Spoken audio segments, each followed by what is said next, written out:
Assalamualaikum warahmatullahi wabarakatuh. Waalaikumsalam warahmatullahi wabarakatuh. Selamat pagi anak-anak. Pagi Bu. Gimana kabarnya, sehat? Alhamdulillah. Masih semangat semuanya? Masih Bu, insya Allah. Baik, sebelum memulai pembelajaran pada hari ini, alangkah lebih baiknya kita berdoa terlebih dahulu. Silahkan ketua kelas bisa dipimpin. Kita duduk siap gerak. Ramai. Selesai. Beri salam. Assalamualaikum warahmatullahi wabarakatuh. Waalaikumsalam warahmatullahi wabarakatuh. Baik, sebelumnya akan Ibu absen terlebih dahulu ya. Mbak Kurnia, Ica, Sri Wulandari, Fanis, Sugeng, Muhammad,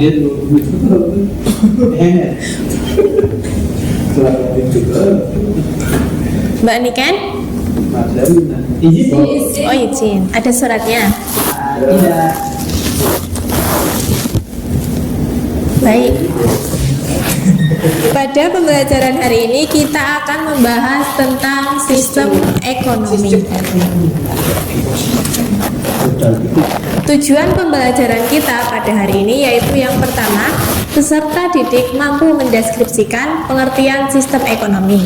Lalu yang kedua, peserta didik mampu memahami macam-macam sistem ekonomi.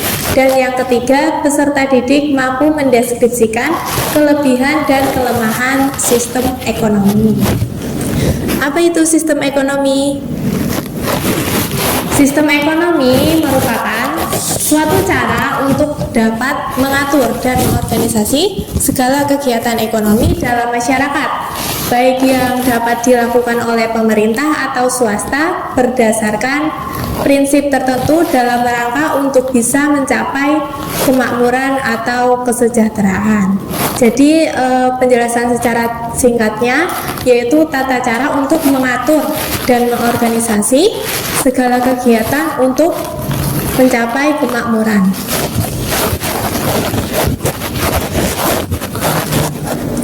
Lalu ada macam-macam sistem ekonomi. Di sini ada 4 macam sistem ekonomi. Yang pertama itu ada sistem ekonomi tradisional. Sistem ekonomi tradisional yaitu sebuah sistem ekonomi yang dalam suatu organisasi kehidupan ekonominya berdasarkan suatu kebiasaan, tradisi masyarakat yang secara turun-temurun yang dapat mengandalkan suatu faktor produksi apa adanya. Contohnya seperti pada di gambar. Ini gambar apa? Gambar petani. Ya, jadi ini ada seorang petani yang sedang memanen padi. Jadi ini masuknya ke dalam bidang pertanian. Nah, untuk ciri-ciri sistem ekonomi tradisional, yang pertama ada teknik produksi turun-temurun. Lalu yang kedua, hanya sedikit menggunakan modal. Kenapa? Karena pada sistem ekonomi tradisional ini semuanya itu masih menggunakan kekayaan dari alam. Lalu yang ketiga, pertukaran dilakukan dengan sistem barter. Sistem barter adalah sistem jual beli di mana dengan cara tukar menukar. Jadi barang ditukar dengan barang. Lalu yang keempat, belum mengenal pembagian kerja. Karena pada sistem ekonomi tradisional ini setiap kepala keluarga, setiap keluarga itu harus bisa bertindak sebagai produsen sekaligus bertindak sebagai konsumen. Jika suatu keluarga tidak bisa bertindak sebagai produsen, maka ia juga tidak bisa mengkonsumsi atau menghabiskan suatu barang. Lalu yang kelima, masih terikat tradisi. Dan yang keenam, tanah merupakan tumpuan produksi dan sumber kemakmuran. Jadi bagi mereka, tanah itu masih segala-galanya untuk melangsungkan kehidupan mereka.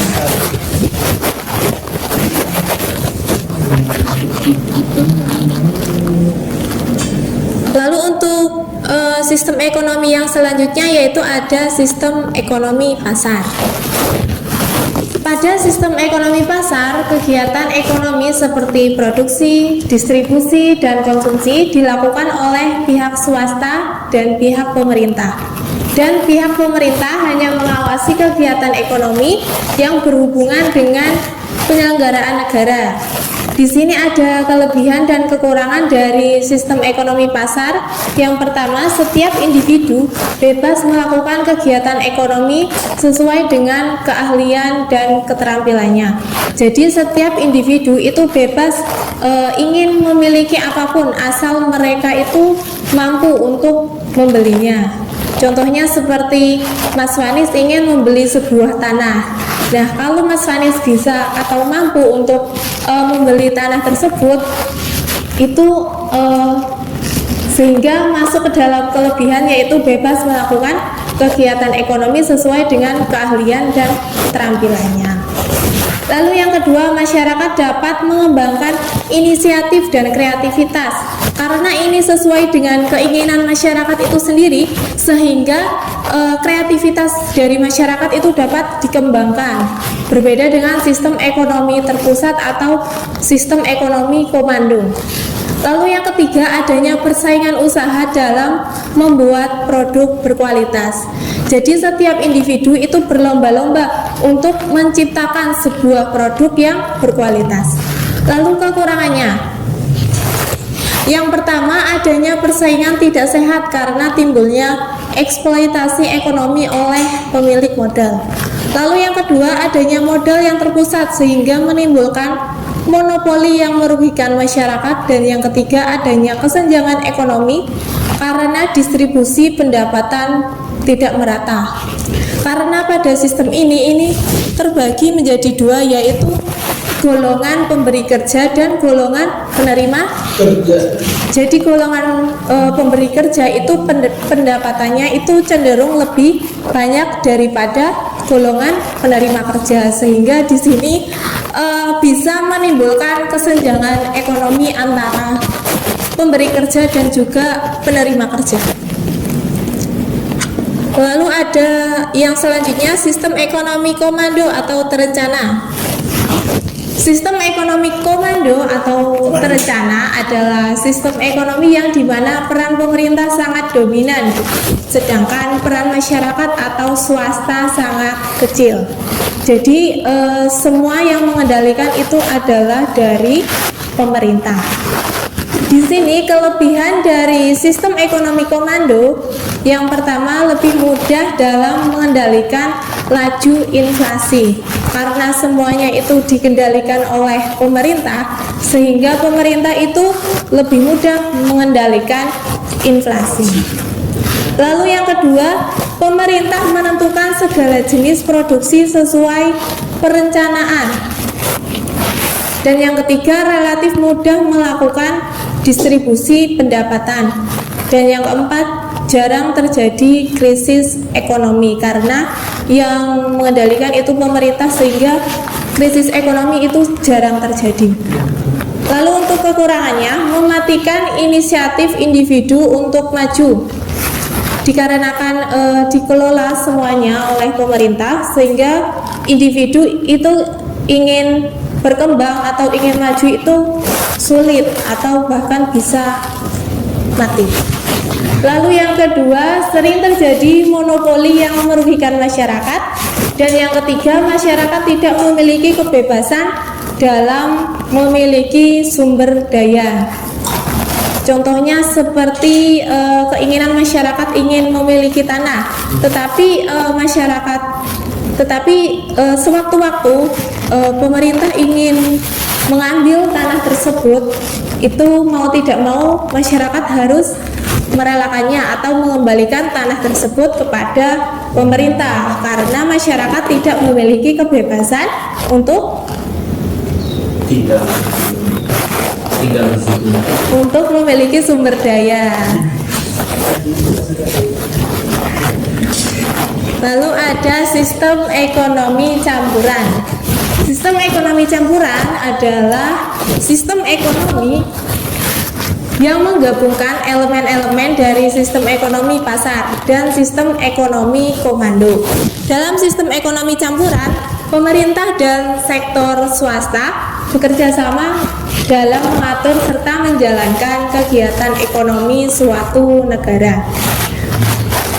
Untuk kelebihannya yaitu pertumbuhan ekonomi terjaga kestabilannya karena sektor swasta dan pemerintah itu saling mengendalikan sehingga kestabilan ekonomi itu terjaga, jadi terjadi keseimbangan.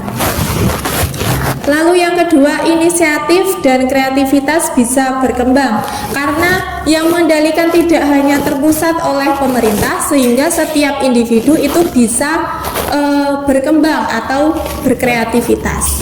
Lalu yang ketiga, campur tangan pemerintah bisa meminimalkan monopoli usaha oleh pihak swasta. Dan untuk kekurangannya, campur tangan pemerintah yang lemah memungkinkan berlakunya sistem ekonomi pasar. Dan yang kedua, campur tangan pemerintah yang terlalu kuat bisa mendekati sistem ekonomi komando.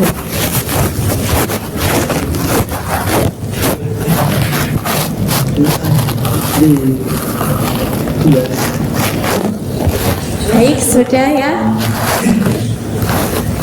Apakah ada yang ingin ditanyakan?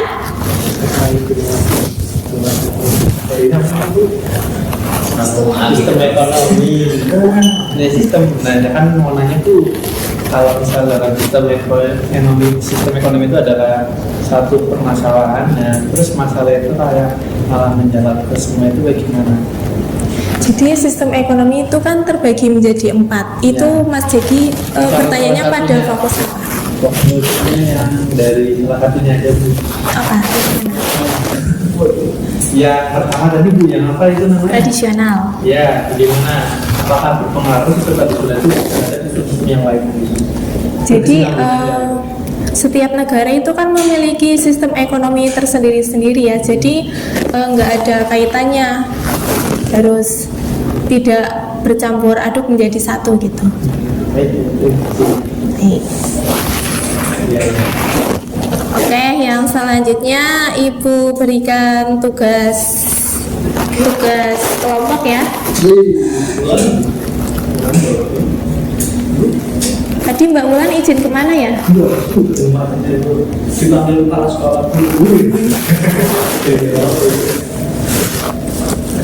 Dibagi menjadi 2 kelompok ya. Berhitung aja ya. Dari Saat itu, itu udah 2 sini 22. Saya masih dulu. berhitung aja ya dari ya dari Mas Jaki. 1, 2, 1. Oke, bisa duduk berkelompok terlebih dahulu. Ayo duduk berkelompok.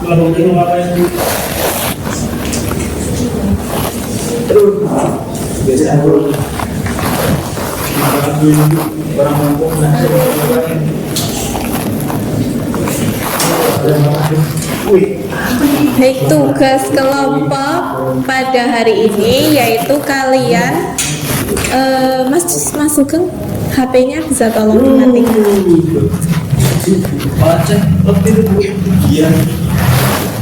Tugas kelompok pada hari ini yaitu kalian jelaskan apa sistem ekonomi yang dianut oleh Indonesia. Apakah sistem ekonomi tradisional, apakah sistem ekonomi komando, apa sistem ekonomi campuran. Nah, lalu setelah kalian menyebutkan sistem ekonomi yang dianut oleh Indonesia, kemudian sebutkan nilai-nilai dasar dalam sistem ekonomi yang dianut oleh Indonesia. Setelah kalian menyebutkan, kalian sebutkan nilai-nilai dasarnya yang di dalam sistem ekonomi tersebut. Oke, sudah paham? Sudah. Ada yang ingin ditanyakan? Sudah ketemu. Oke. Bisa didiskusikan, waktunya 3 menit. Nanti bisa dipresentasikan di depan.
Selesai pukul 3.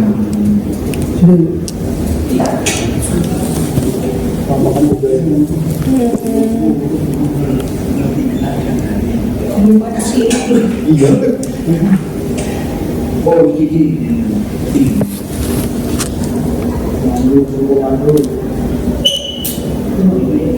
diskusi selesai Sudah selesai? Sudah. Bisa dipresentasikan ya dari kelompok 2.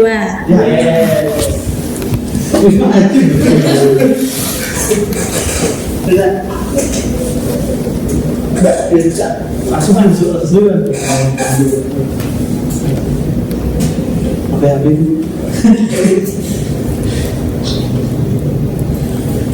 Oke, perkenalkan kami dari kelompok 2 dengan anggota saya Iksan Andri. Di situ kami akan menjelaskan sistem ekonomi yang dianut oleh Indonesia. Nah, Indonesia ini menganut sistem ekonomi Pancasila, yaitu sistem ekonomi yang berlandaskan pada nilai-nilai Pancasila dan juga Undang-Undang Dasar 1945. Sistem ini merupakan bentuk khas dari sistem ekonomi campuran yang menyesuaikan dengan kondisi sosial, budaya, dan juga politik di Indonesia. Dan sistem ekonomi Pancasila berada di tengah antara sistem ekonomi liberal dan juga sistem ekonomi sosial atau komando. Pemerintah dan masyarakat selalu bekerjasama dalam mengelola kegiatan ekonomi demi kesejahteraan bersama. Dan negara memiliki peranan penting dalam mengatur dan mengendalikan cabang-cabang produksi yang penting bagi negara dan menguasai daya hidup orang banyak. Kemudian untuk nilai dasar sistem ekonomi Indonesia akan dijelaskan oleh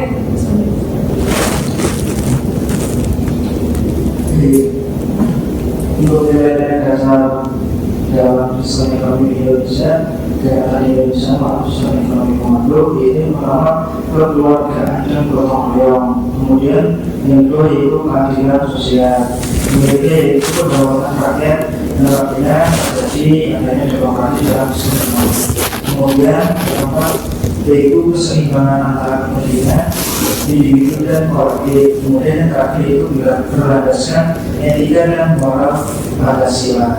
Seperti itu. Baik, terima kasih dari kelompok 2 bisa kembali duduk. Lalu yang selanjutnya kelompok 1.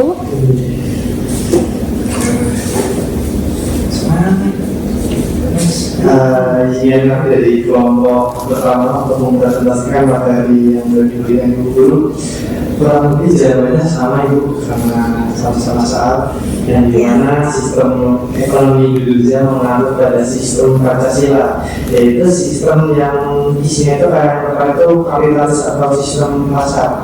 Karena di Indonesia itu banyak satu rata-rata perekonomian itu dalam karena adanya pasar dan antara penjual dan itu ya kayak pertemuan kasus gitu. Terus dengan ciri-cirinya, sebenarnya untuk ciri-ciri sistem ekonomi Pancasila itu ada banyak, tapi yang paling penting dan paling umum yang masyarakat tahu itu mungkin itu Bu, kekuasaan ekonomi ada di tangan rakyat, tapi pemerintah juga itu suka memiliki kendali untuk kepentingan umum. Jadi walaupun keputusan ekonomi di tangan rakyat, tapi peran pemerintah itu juga sangat berpengaruh terhadap sistem ekonomi yang berjalan di Indonesia karena menurut sistem Pancasila. Terus selanjutnya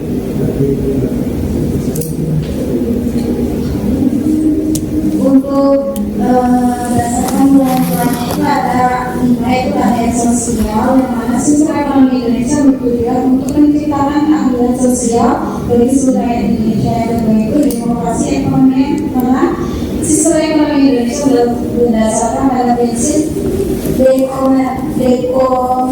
demokrasi ekonomi yang berarti bahwa ekonomi dikelola secara bersama-sama oleh rakyat. Dan ketiga itu mandirian sistem ekonomi Indonesia bertujuan untuk meningkatkan kemajuan ekonomi bangsa Indonesia. Yang keempat, keseimbangan sistem ekonomi Indonesia bertujuan menciptakan keseimbangan antara pertumbuhan ekonomi dan keadilan sosial. Dan terakhir itu gotong royong, yang mana sistem ekonomi Indonesia berdasarkan pada prinsip gotong royong yang berarti bahwa masyarakat bekerja sama untuk menciptakan tujuan bersama.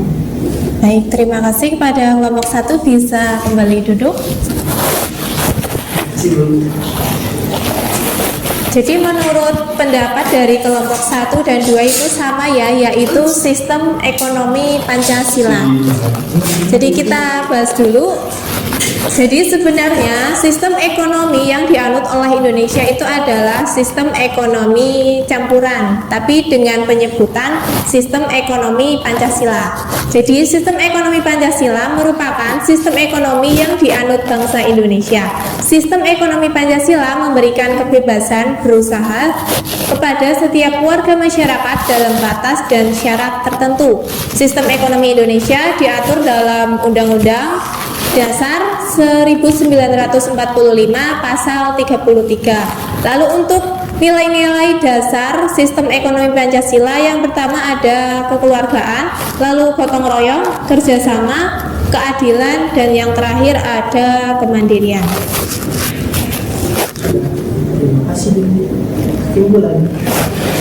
Untuk kesimpulan pada pembelajaran kita pada hari ini, yaitu sistem ekonomi adalah perpaduan dari aturan-aturan atau cara-cara dalam satu kesatuan dan digunakan untuk mencapai tujuan dalam perekonomian. Macam-macam sistem ekonomi ada 4, yaitu sistem ekonomi tradisional, sistem ekonomi pasar, sistem ekonomi komando atau terpusat, dan sistem ekonomi campuran.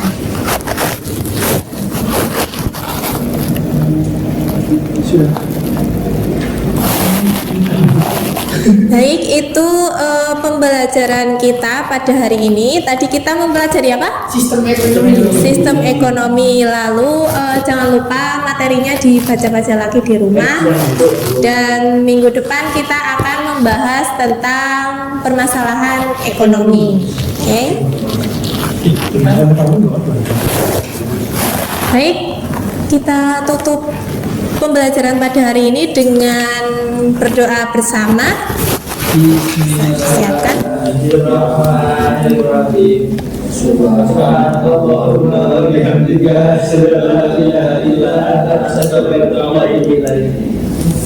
Baik, sekian dari Ibu ya. Mohon maaf bila ada kesalahan dalam penyampaian materi pada hari ini. Sekian. Terima kasih.